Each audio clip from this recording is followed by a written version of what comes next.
Welcome to Cinephile, where we bring you the best in independent, documentary, and foreign films, and we talk to the people who made them. I'm your host, Mike Caspar, and you can find out more about the program by going to cinephilepod.com. Alexis Bloom's blistering documentary film, The Bibi Files, is an urgent journalistic exposé based on unseen leaked footage of police interrogations of Israeli Prime Minister Benjamin Netanyahu, as well as his wife Sara and their son Yair. The film explores the corruption cases that resulted in Netanyahu's indictment on breach of trust, bribery, and fraud in 2019. I urge you to seek out this documentary film. It is wonderfully done, thorough. It is executive produced by Alex Gibney, and so many other reasons to recommend this to you. Again, the film, The Bibi Files, and we're joined today by the director, Alexis Bloom. Alexis, welcome. Thanks for having me, Mike. First, let me say congratulations on the film. It is, I believe, as important a documentary film as I've seen this year in terms of the material that we see here. We see the raw footage of these interrogations of Benjamin Netanyahu and his family. We see others who are being questioned over these allegations of corruption. We also get a sense of how that is playing out internally in Israel. The desperation that we see in Netanyahu's attempts to hold on to power, and how that plays out in a very, very conservative, radical, even cabinet that he surrounded himself with, and how this plays out in the greater context in Gaza, in Lebanon, and in the region. So congratulations on all of that, but let's talk how you came into possession of this material. How did this come into your life? I got involved in the summer of 2023 when Alex Gibney approached me and said, I've been leaked this amazing material. I'm not exactly sure the extent of it. It's hundreds and hundreds of hours, possibly over 1,000 hours. Are you interested in looking at it and working with me on this?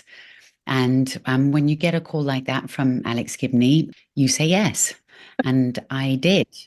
So that's how we got involved. And it was just trying to make sense of all the material that we had. I don't speak Hebrew. So the first thing I did was get an assistant editor who did speak Hebrew, who could be trusted to look at this material and not talk about it, and kind of in a very concentrated way try and make sense of it. And that meant like linking, audio to video, the sync was all out, the frame rate was different. It was a fantastic and fascinating repository of footage. But, as a filmmaker, it was also a challenge because it was technically quite difficult to get through it. Seeing what you had in terms of the interrogations, the questioning of Netanyahu and the people around him and his family, did it always feel like it was going to be a film about the investigation, or did you see it broadening out into something more? When did that happen? Very soon, I knew that the material was strong enough to form the basis of the film, or to at least be an important part of the film. But because it's in Hebrew with a whole cast of characters with names that are unfamiliar, with stories that are unfamiliar, I did know fairly early on that we would have to have on-camera interviews to contextualize it, to help make sense of this story for an international audience, because it would have been way too confusing just to stay in that world, for an American audience, for an international audience, and that there would be a big value in finding sort of smart, insightful people who would help us understand the players. I almost thought about it like the police station, like the old cliche of the policeman, like putting up the cards with the photograph of like this person, that person, with the string connecting them. And Raviv Drucker was the obvious person to do that because he is a leading investigative journalist in Israel. He's on TV, so he's incredibly articulate. he's a thoroughly decent human being. And he had been investigating Netanyahu since he became prime minister. And in fact, investigating other politicians as well. It's not like he was Netanyahu specific. He knows the whole political landscape and is a pro at this. So he was the obvious guy to kind of lead us through the interrogation material on screen. Yeah, one of the interesting backstories about Israel and its relationship to the prime minister is there have been a number of prime ministers who have faced investigations, and a number of them have suffered the consequences. So it's not unique to Netanyahu that this is happening. Is that fair to say? No, it's not. It's not unique. His predecessor, Prime Minister Olmert, did go to jail for corruption for an amount of money that was significantly less than the amounts that's involved in Netanyahu's cases. And there's three cases. Also, Leah Rabin had a bank account in America that she hadn't disclosed, and that was a big fuss in Israel. Culturally, the Israelis are different. They expect their politicians to be of the people. They're kind of Spartan in that way. You know, it's a hard scrabble sort of country that's grown up out of the desert, and they don't admire the accumulation of capital in the same way as others do.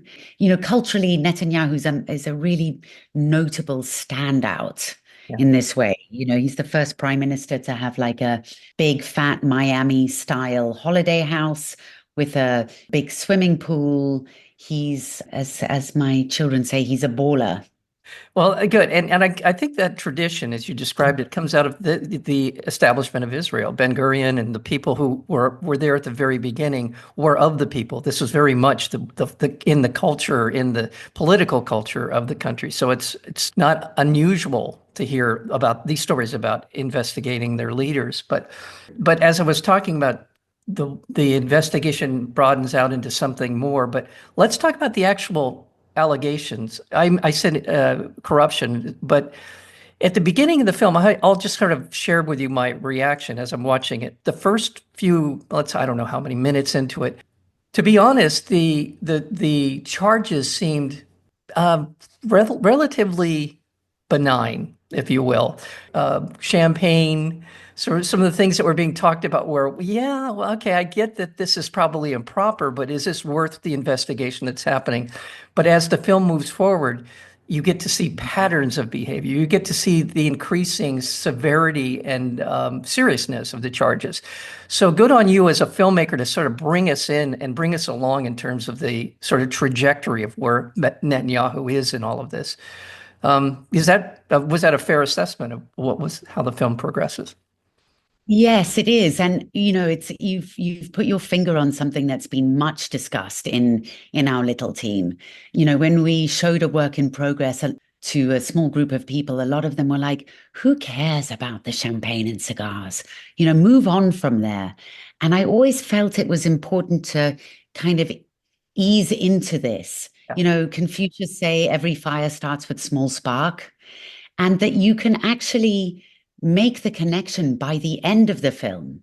Now, you have to stick with the film. If you turn off in the first 20 minutes, you're going to think it's all about champagne and cigars. But by the end of the film, you are left with this horrific realization that the war in Gaza has got a connection to a case of champagne. Yeah. And that is the fact of the matter. We might not like it, but that is the reality. And then you sort of also circle back when you've had time to digest it. You can say, well, it's small potatoes, cigars and champagne, but cigars and champagne and jewelry. And, you know, it's $250,000 worth of it. So, I mean, I don't know the last time that you got a gift of $250,000, but I never have. And I don't think that politicians should get those gifts either. You know, so I also think it's a reflection on, you know, how low the bar is, that we think $250,000 isn't worth remarking upon. And it's often Americans who say that, you know, 250,000, like, what's the big deal? And then I think, my God, we've been so inured to this, you know, that's our response. It should be a big deal.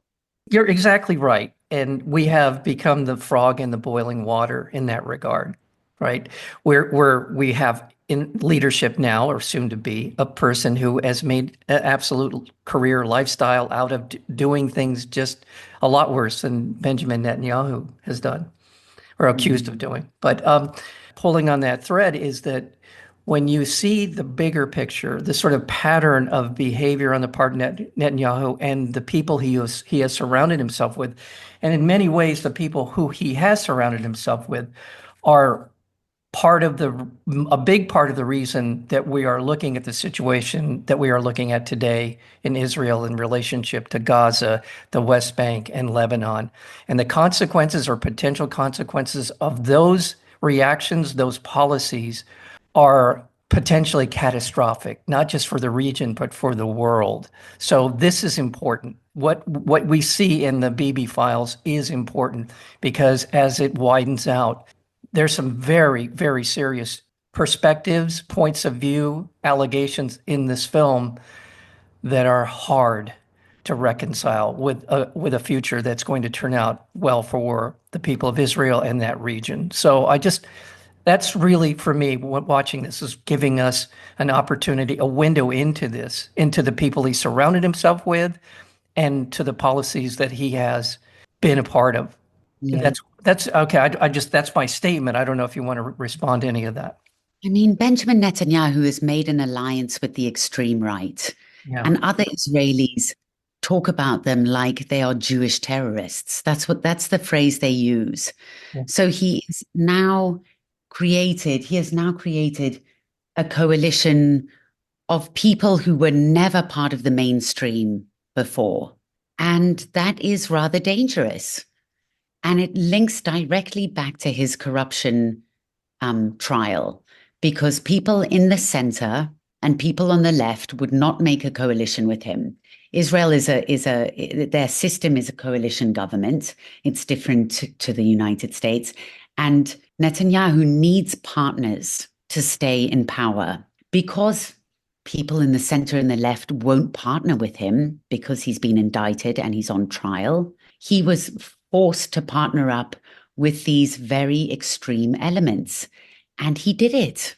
And it took everyone by surprise, because as somebody says in the film, 2 years previously, he refused to have his photograph taken with them. Yeah. And now he is publicly embracing them. Right. And that is a very terrible and sad place for Israel to be. And for, as you say, for the region to be and for the world to be. Yeah. And the question is, was this an alliance of convenience for what reason? To keep himself out of jail? Yeah, to keep himself Or is out of. yeah, or is it something that he's also embracing now, which is a reckless, in my opinion, reckless policy of the destruction of the land around him in terms of Gaza, what's now happening in Lebanon, the West Bank, which is not covered at all in this country. What has been happening in the West Bank is there are so many things, and we have the recent, and I don't know how far down this rabbit hole I want to go, but the recent indictment on the part of the International Criminal Court. These are things that are stacking up, and I don't think it's going to make him any more pliable to any kind of accommodation for a peace process or getting the hostages released or whatever else is needed to be done to essentially bring some measure of peace to that region. But I don't see in this film anything that gives me any reason to think that he's any closer to what I just described. Do you? No, I don't. I think that he is, he's in a position where his partners are the extreme right-wing fringe. And that means that a whole bunch of decisions are just off the table, Right. like a whole bunch of options. Bringing the hostages home is off the table.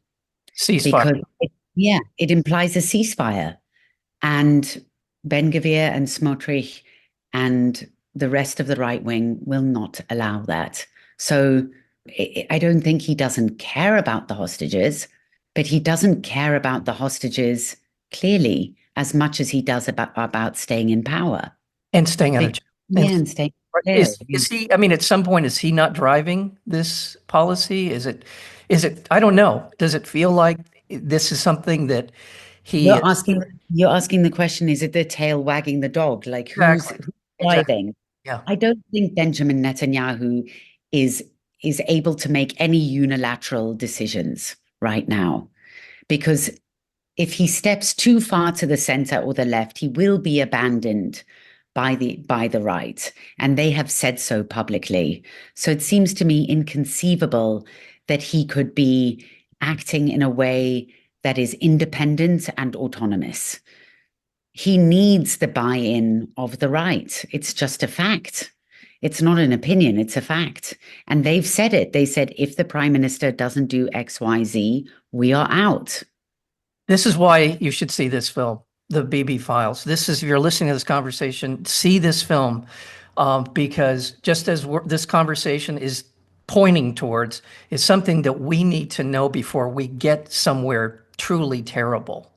And that's up to the leadership in this country and around the world to essentially do something, because just what you described, those people are in charge. And I feel for Israel. I feel for the Israeli people. I feel the people that you have in the film who were there on October 7th, who dealt with this horrible, horrific, terrible, heinous act, are at risk as well. Everybody's at risk at this point. So this is a cry out. This is a film that says something, I don't know what, but something needs to happen to keep us from driving off what could be an absolute precipice of disaster and tragedy.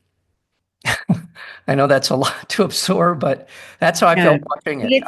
It's entertaining too. Sarah Netanyahu gives you a couple of laughs along the way. Yes. Not very many. No, In general, Yeah. I concur. It's not a cheerful film. No, But, I'm sorry if that did sound very dire, but you're right. It is enthralling from start to finish. It is, and the way it's told, you would never get this kind of a look at someone in power this way that I know of, and to understand the context of all of the people that are there to describe Benjamin Netanyahu throughout his life and career are wonderful, wonderful witnesses to all of this. And I'm sorry, I got a little bit off. no, But it just. Mike, don't worry. I'm there with you. I'm off-piste all the bloody time. Don't worry. Yeah. Well, it is. It's beautiful. It's a wonderful film. And again, the film is called The Bibi Files, and we've been joined today by the director of this wonderful film, Alexis Bloom. Alexis, thank you for your time. Thank you for listening to me, and thank you for your work. Thanks, Mike. Thanks for being so engaged with this film. Thank you.